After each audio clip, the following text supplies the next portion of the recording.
Mahigit 1 milyong pisong halaga ng alahas ng kanyang amo ang ninakaw ng isa pong kasambahay sa Quezon City.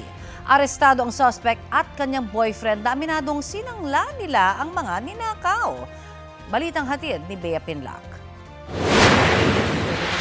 Nakaposas ang 36 anyos na kasambahay na yan habang itinuturo niya sa pulisya kung saan niya itinago ang singsing na ninakaw niya sa amo niya sa bahay nila sa Barangay Culiat, Quezon City.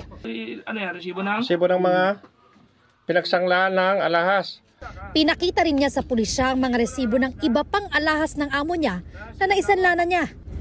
Ang tinatayang halaga ng ninakaw niyang mga alahas, halos 1.2 milyon pesos. Simula po noong August ay iniunti-unti na ho niyang ninanakaw yung mga alahas ng kanyang amo. Tapos noon nga ho yung huli ay doon na ho siya nabisto doon sa kanyang ginawang pagnanakaw.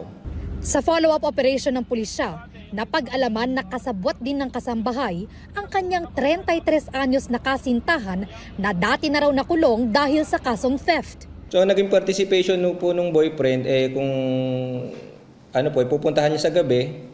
Tapos ibibigyan niya ho ng alahas, tapos isasanla na ho nitong boyfriend. Doon po na-recover sa kanya yung isang pares ng nawawalang hikaw at saka dalawang dokumento ho na naisanla ho yung isang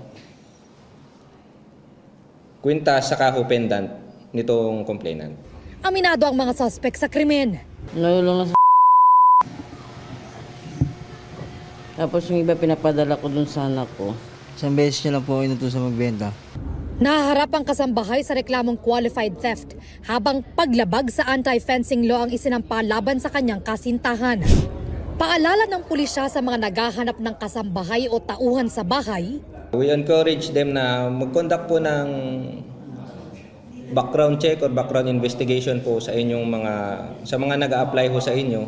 At kung maaari ho, humingi na rin ho ng police clearance para ho makasiguro tayo na ito po nag-a-apply sa atin ay malinis po ang record.